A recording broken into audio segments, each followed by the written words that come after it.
1. This happened during my Friday night shift. A little background. COVID lockdown was hard, as I couldn't find a job in my field for almost a year. I ended up doing whatever jobs I could get. Fast forward to July this year, I was able to find a decent job where they allowed me to work from home. For financial reasons, I also took a night shift job at a motel, where they offered me board and pay. There have been so many incidents, but this one takes the cake. After finishing up my work, I logged off, got high, and went to sleep at 5ish p.m. My shift starts at 11.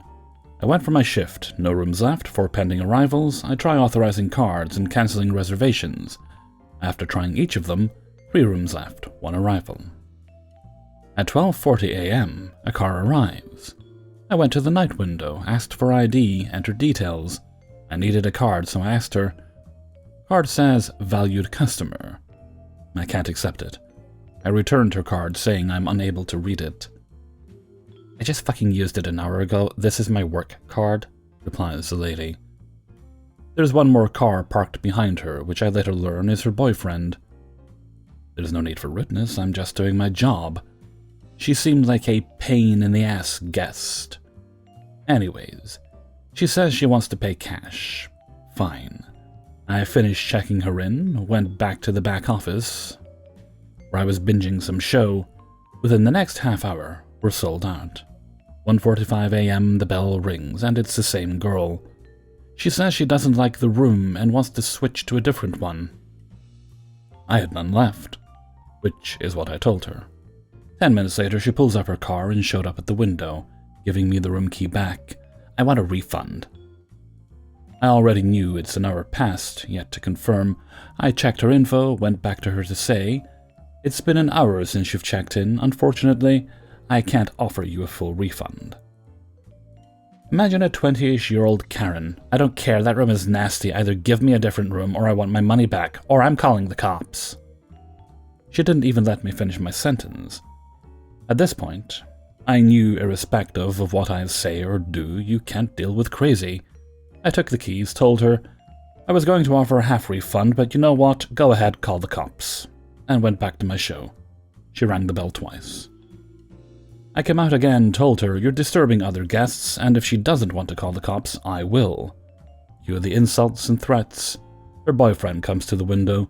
Hey man, why can't we get a refund? Even half. I told him I was going to offer half, but she didn't want to listen. She wanted to call the cops. This is how it's going to play out. She'll call the cops. They will take both your statements and leave. I'd love to see how the cops enforce a private business to issue a refund. Meanwhile, Crazy Lady is still going on with insults. Now it's switched to racial insults now. After that, I'm back to watching my show. I can't see any cars in the videos. I thought they left. I thought wrong. 10 minutes later, 2 police cars pulled up. You hear someone trying to pull our front door. Now I can see Crazy Lady, a male cop, and a female cop talking to each other. After they were done talking to her, male cop rang the bell. I went to the window. You switch this lady's room to a different room? I can't, I'm sold out. As per hotel policy, I can't do a refund either. Cop leaves and goes back to her. He returns, asking if I have the room key for her. I made the key to the same room before handing it to him. I said her behavior has been awful and there was no need for the cops to be involved.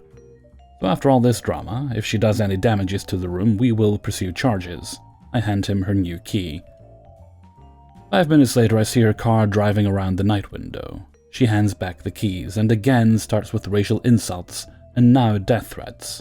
I'll kill you. Come outside. I'll show you, you pussy.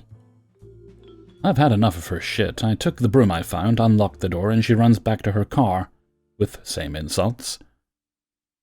Why didn't you come out when my boyfriend was here? I'll kill you if I ever find you outside. I've been reprimanded by my manager not to cuss the guests. I do cuss them when they cross a line, and she crossed long ago, but still. Lucy, no more cussing. I told her, why don't you call the cops? And she just made a cackling sound that we often hear during Halloween. She comes out, more insults and threats, goes back to her car, and I cackle. 2 to 3 minutes of back and forth of this, she pulls her pants down, moons me, spanking on her ass, saying, "Kiss my black ass," and drove away. I informed the morning clerk lady about the incident and the manager via text. They both ended up laughing. The same schedule for last night started at 11. Clerk lady comes to relieve me at 8:30. This is where the fun starts. She told me that lady called for a refund, and we agreed to give her half, but she was nasty. Out of curiosity, I asked, "So what happened?" She called saying all sorts of stuff, and when we said we can give her half, she came to the property. Even though we agreed to half at the lobby, she wanted a full amount. Here were complaints about me. He's rude, he's racist, he pulled his pants down and exposed himself to me. As soon as she mentioned that part, I couldn't control my laughing. I've worked here for 4 months so far. All the staff is black. Manager and this lady's total number of years at this property, 40+ years. Also, we have CCTV footage as well. While they gave her half, they didn't take any of her accusations seriously. I've met many entitled assholes and bitches. This has to be the craziest. 2. I'm so frustrated about this last interaction I had with a guest and thought I'd share. This very young couple calls me on the phone at 1:30 a.m., very upset, saying they're at the front desk trying to check in. I'm currently standing at the front desk as I'm talking to them on the phone, and no one is in the lobby. So I kindly explain this to them, which we then figure out that they are standing in front of another desk that is across the street, that I know keeps a large sign on it that the desk is closed at night. And this one is open 24/7 because people make that mistake all the time, and upon reading this big sign that is posted in multiple places, most people figure it out for themselves, but oh well, shit happens. So they cross the street and walk in my lobby. It is then that I get my first red flag and want to call security. Because they're just kids all alone. But maybe they just look young. Then I begin trying to check them in. I get the guy's ID and try to find his reservation. Upon looking up his ID, I see that he is barely 18. I don't know what they're thinking, but we don't accept reservations for guests under the age of 21. Not in my whole life have I seen a hotel accept an ID under the age of 21. But before I have to break the bad news, let's make sure that I do in fact have a reservation for them. Because if I can negate the problem, you can bet your bottom dollar I'm going to avoid it like the plague. Nope, can't find it. I can't find the reservation anywhere in the system or the online system that they would have used to make the reservation. So rather than resigning to their obvious fuck-up, I get blown up on by this kid. "You have my money. Give me the key to my room. You work here, you should be able to find it. I've already paid for it. I've driven so many hours, I didn't make this trip for nothing." The money portion is already sounding more off because my resort is a timeshare only, which means people will almost always say something like, "I used X points on this vacation," when they're dissatisfied. Rather, what this sounds like to me is that they booked with our sister hotel about a block away, which is a hotel chain by big corporate name. This is BCN, but it is the bigger, fancier main place. Not the small place that they got bought out and you're probably paying $50 to $80 a night for. So people do get mixed up sometimes, and I can usually point them in the right direction and get an apology from said mixed up person. No, not these kids. They can't even give me the address of the reservation. They gave me a confirmation code that again I can't find in the online database, which indicates that they made a third-party reservation for a different location. I keep getting yelled at that this is the only BCN in the area, which is partially right. This is the only one whose name is exclusively BCN and not a hotel chain by BCN. I'm repeating again and again to these kids that I'm trying to help you find your reservation, but I'm not getting enough information. Finally, the little girlfriend snaps and tells her boy toy to zip it and calls her mommy. Yes, she literally calls her mom and steps outside. Then after a few, she comes back in and I'm put on the phone with mommy, who starts yelling at me, why can't I check her kids in? The reservation is under the boy's name, and what do you mean you can't find the reservation? After explaining to her that the reservation is simply not populating in my system, and I'm trying to help them find their reservation because all they have is a screenshot that Grandma sent them of the confirmation code. So the girl takes the phone back and they walk outside. This is when I take the opportunity to discreetly call security because I'm fed up getting yelled at over something I can't control. When they come back in for another round, I have security at the desk. Little boy then stops being a little shit and starts speaking much more respectfully and calmly. My awesome security guard leans over the desk like he's watching me do the search and pretends like he's actually helping me search, despite that we both know he doesn't know jack about the software, let alone the search engine I'm using. He then relays that the reservation is simply not in our system, and repeats that there is a hotel chain by BCN about a block away. The couple finally relent and leave. Hopefully that is the last I see of those stupid entitled idiots. And thank you, cool security guards everywhere. 3. For context, my hotel is an airport hotel, which means we have a shuttle that goes to the airport both at scheduled times to drop off and for pickups when the guest needs us to do so. The popular terminal, and the one this complaint takes place in, is the one we'll call T4. I know this particular terminal, and I understand how confusing it could be. Let me set up a quick visual. This airport has 3 levels inside the building, not including the parking above it, which adds an extra 3 levels. The top 3 are the parking levels, irrelevant to the story.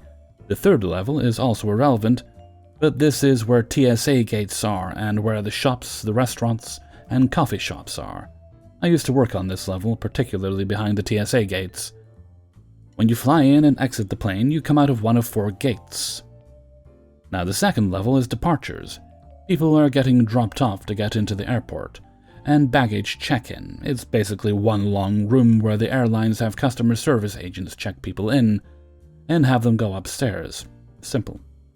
The TSA only allows drop-offs on this level, neither on the north or south side of the airport. No one, and I mean no Ubers, no taxis, and certainly no hotels, may pick up on this level. Only drop-off, which we do on the south side of the airport. The 1st level is arrivals, people who just arrived on planes and are now exiting the airport, and baggage claims. Only pickups are allowed on this level. Uber specifically states this. If you try and use it in the airport, you can only find taxis on this level. And my hotel has a specific pickup spot designated to us by TSA. Courtesy 7 by door 7, it's on the outer curb area right of the taxis. Now door 7 is located on the north side, because odd numbers are always north and even numbers are always south.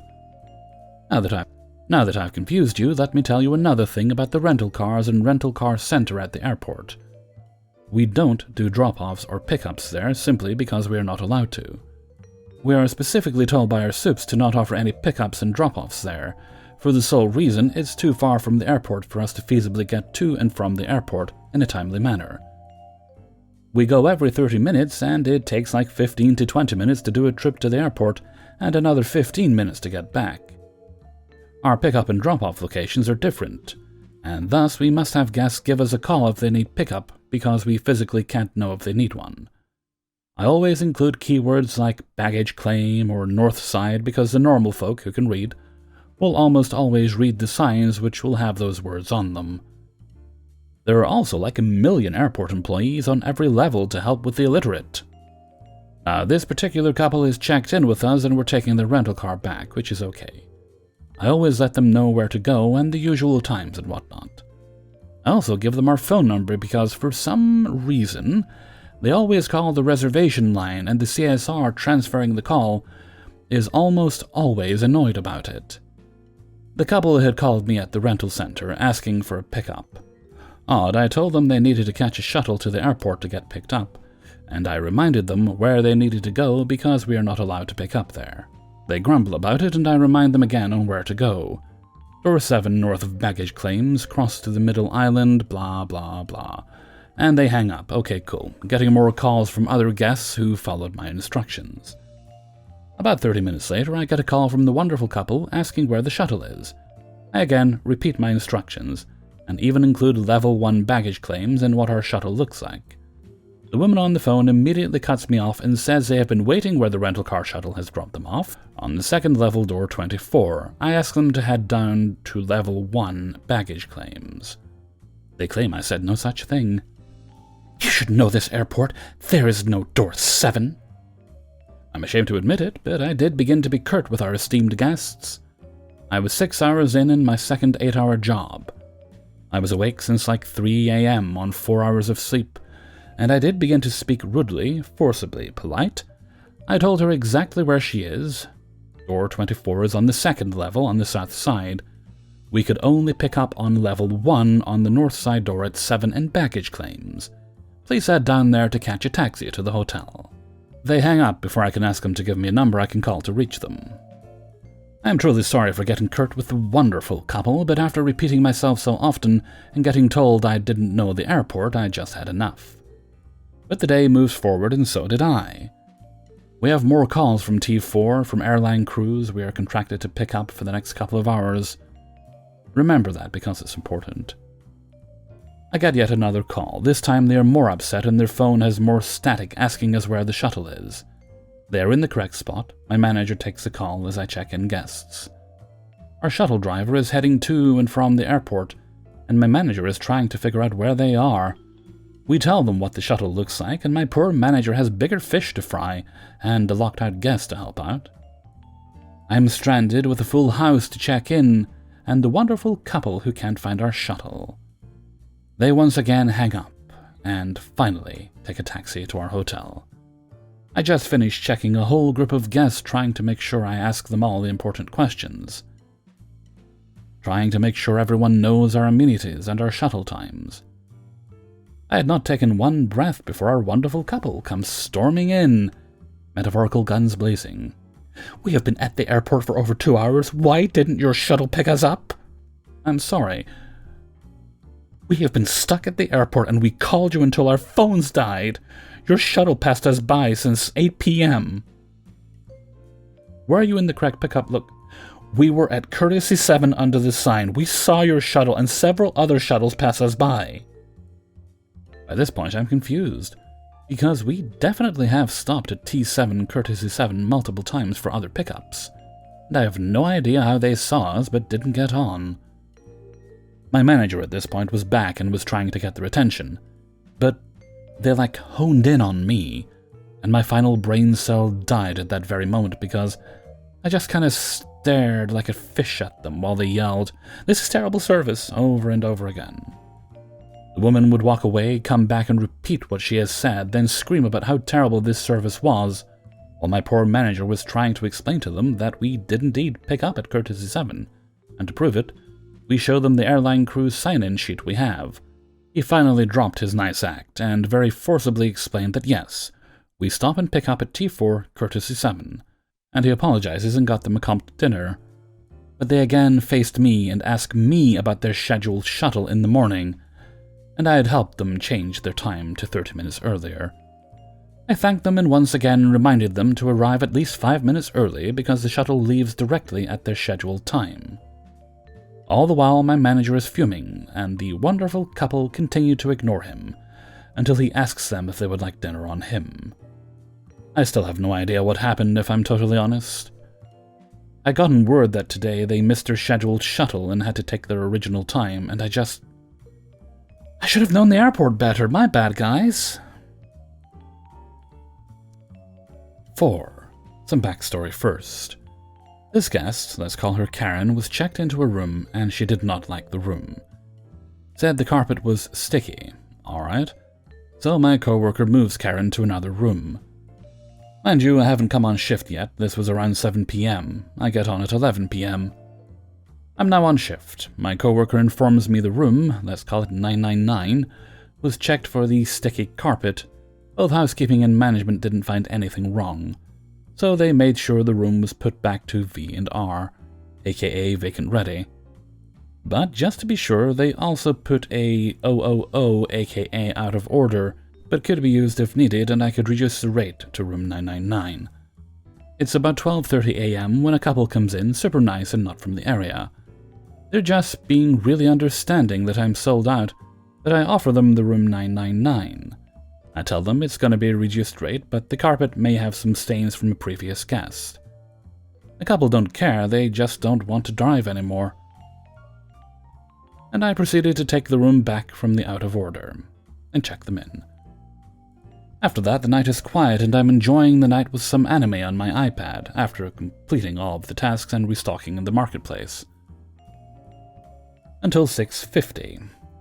10 minutes before the end of my shift. I get a call from the former guest of room 999 saying she can't find her keys and that she left them in the room. I tell her that room has already been cleaned and sold to someone else, so her keys would be in the housekeeping department if they were found. Housekeeping doesn't come in until 9 a.m. She tells me to go to the office to look for them. I inform her I cannot because I'm the only one on property currently. She makes a big scene that this is a terribly run hotel if only one person is here. My property is only 288 rooms, not a big fancy 5-star resort. We have security, but they had already gone home at 6 a.m. She's giving me that entitled vibe, as to leave the front desk and go find her keys, and I tell her I cannot leave the front desk until my coworker arrives.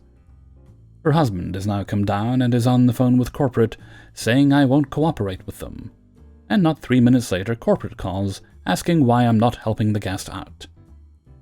And of course, corporate, only hearing the one side, is giving me grief. So I tell the woman from corporate what's going on, and she hangs up on me, leading me to believe either corporate had better things to do or this wasn't corporate at all, but a family member pretending to be, so I would be scared. You can't scare someone who is following protocol and has awesome bosses. My coworker comes in, and she darts for him, saying in her Karen voice, "Oh look, another employee." She then proceeds to tell him I'm not helping her look for her keys. My coworker, who just got on, has that, "Oh man, I just clocked in" look, and I feel for him. He's a supervisor and I'm the manager on duties, so I technically still have the higher authority. So I ask him to mind the front desk while I go to housekeeping and look in the lost and found. Short story long, no keys. I come back and inform the guest of this, and now she wants me to call room 999 to see if we can go up and look for the keys. I immediately tell her no. She tells me she will call the room, and I snap. I am 6 foot, and she was 5'2", and her husband perhaps 5'8". So I'm still commanding the high ground. I tell her, "Ma'am, if you call that room, you will be removed from the property. I will not hesitate to evict you and call the police if you do not comply. Now, you will wait until that guest checks out, and we will inspect the room after they have, and we'll see if your keys are there." And leave with the "we'll get you fired" face and go to breakfast. I later call the GM and inform him of the situation, and he says, yeah, we're not bothering another guest because of someone else's stupidity. Cut to me coming back later on that night to do my night audit again. I found out that the keys were not in room 999, that my supervisor asked a couple from room 999 if their phone rang any time in the morning. It did not. Now I'm hoping Karen comes down so I can ask if they found their keys. But I never saw them, and they're due to check out today. Oh well, I made sure to put in the notes "no late checkout," and if the FDA does allow it, charge the max late checkout fee. 5. I work as a hotel front desk agent, and I'd like to think that after doing it on and off for a couple of years, I'm decently good at it. I took occasional sabbaticals from the job to go to school, and sabbaticals from school to work. After everything went online with COVID, I decided it was time to go back into the workforce as a way to accrue some cash while looking out for my mom and dad. And luckily, the owners of the hotel were able to hire me back. So this time around, I work weekends and cover for people who request time off every now and then. This event takes place on a Sunday evening of the recent time of about a month or two ago, and in my experience, it is a regular Sunday, which is one of the most relaxing days to work. The massive amount of checkouts are already done. You'll get a few check-ins, maybe a couple of walk-ins, but it's not the line-to-door clutter of a usual Saturday, where we usually have to lock down check-ins so we aren't overbooked. Anyway, given the still reeling of the hospitality industry post the stay-at-home order, and now the Delta variant, we don't always have 2 people available at the desk. And because of that, the higher-ups say that if there is only one person working the front, don't leave the front desk unless you need to get something from housekeeping, which takes a handful of seconds. Anyway, onto the story. With the mask mandate in effect, it's up to me and my fellow front desk agents to enforce it as best as we can. We give out masks to guests who don't have a mask, when we have spare ones, and ask that all guests wear them, and that isn't usually an issue. Since it was Sunday, even with only me, I was able to keep up, and even had time to sit and relax. Everybody who I checked in wore their masks, and I decided to be productive and check my system to see how many check-ins I had left, and cleared up out email a bit by sorting the emails we received into their respective folders. Overall, not a bad time and pretty relaxed. "That one," the higher power cried. "He's in a good mood, not enough suffering." It was then the elevator opened, and Karen strode out and made a beeline towards me. Now, several people come to the front desk. Sometimes they want to know where the pool is, sometimes they need towels, toiletries, a list of nearby restaurants, or maybe to buy something from the pantry area. Nothing out of the ordinary there. Not sensing the impending headache I was about to meet the cause of. "Hello, ma'am, can I help you with something?" I greeted warmly. You can help me by doing your job. A bit thrown by her hostility, I replied with a confused, "Excuse me?" Why aren't you enforcing masks here? Are you trying to cause more COVID cases? I blinked and even prodded my mask, making sure it was in place. "Ma'am, we are enforcing the masks at this location. Everyone I checked in had been wearing their masks when I checked them in." No, you aren't. I just had to walk past a bunch of people going to their rooms who weren't wearing masks on the second floor. Okay, first of all, I'm not unaware or unsympathetic as to why she might be worried. People who are older are much more likely to die from COVID, and she may not have been able to acquire the vaccine. That said, taking it out on me is not okay, as I have no way of enforcing it after a guest leaves the front desk, given the rules set.